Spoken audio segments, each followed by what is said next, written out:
पुण्यातील उरुळी देवाची परिसरात गोवंश कत्तलीचे प्रकरण समोर आल्यानंतर मोठी खळबळ उडाली आहे। गोरक्षक कार्यकर्त्यांच्या माहितीच्या आधारे फुरसुंगी पोलिसांनी कारवाई करत 7 जणांविरुद्ध गुन्हा दाखल केलाय। माहितीनुसार मंतरवाडी परिसरातील एका शेतात गोवंश कत्तल सुरू असल्याची माहिती मिळाल्यानंतर पोलीस आणि गोरक्षकांनी संयुक्त कारवाई केली।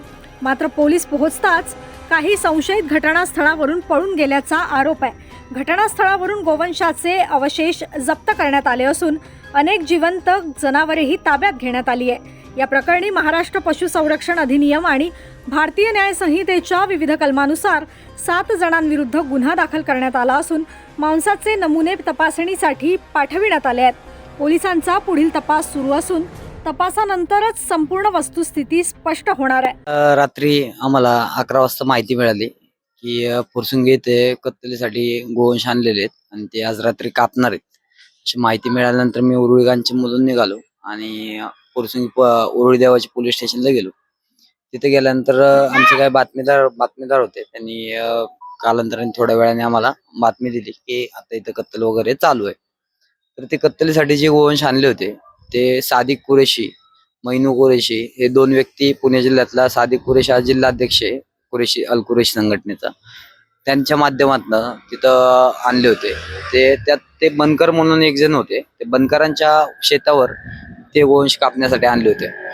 तर ती माहिती मिळाल्यानंतर आम्ही तिथे स्थानिक पोलिसांना मदत मागितली व स्थानिक पोलिसांना घेऊन तिथं आम्ही स्पॉटवर गेलो। तर त्यावेळेस पोलिसांना आणि आम्ही तिथं गोरक्षक आणि पोलीस आल्याची त्यांना चावल लागल्यामुळे ते तिथनं पळून गेल्यानंतर आम्ही तिथं आजूबाजूला सगळं चेक केलं असतं। तिथे एक जे राज्य शासन आहे, महाराष्ट्र शासनाने ज्या गायीला राज्यमातेचा दर्जा दिलाय अशी देशी गाई एक कापलेली होती।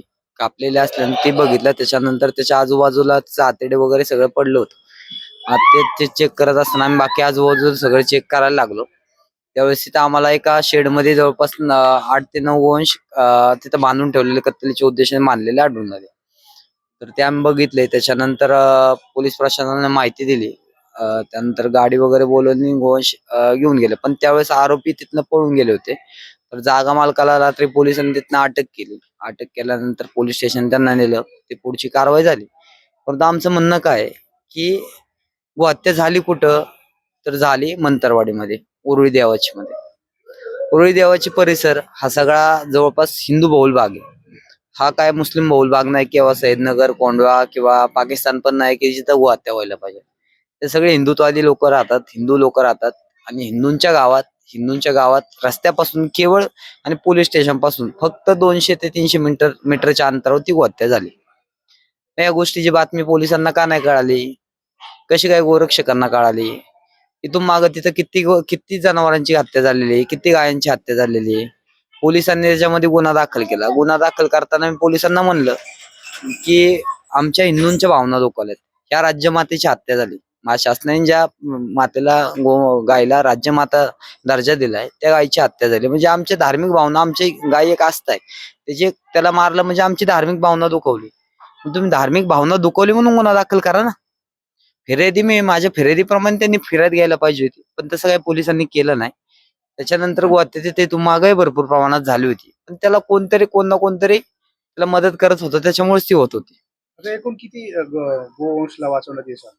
तिथे एकूण 9 गोवंश वाचवण्यात यश आलं आणि एक कापलेले गोवंश ते मिळवून आले। त्याच्यानंतर तिथं आज आम्ही कारवाई झाल्यानंतर ते शेड वगैरे होतं, ज्या शेडमध्ये हत्या होत होती, ते आम्ही JCB लावून पाडून टाकलेले पूर्णपणे। प्रशासन तिथं कारवाई करेल ह्याची आम्ही दिरंगाई वाट बघू शकत नाही, कारण प्रशासनावर आमचा आता विश्वासच राहिला नाही की पोलीस प्रशासनाला ती माहितीच भेटत नाही की कुठं आपल्या पोलीस स्टेशन पासून 300 मीटरवर हत्या होती, याची माहितीच पोलिसांना नाहीये। माहिती एखाद्या वेळेस असूही शकते, पण ते जाणून बुजून काय वेळेस लपवत पण असतील, सांगू शकत नाही। मग ती पाडतीलच शेड कशावरनं? त्याच्यामुळे आम्हीच विचार केला, आम्हीच ठरवलं की शेड पाडायचं, आम्ही शेड पाडून टाकलं ते।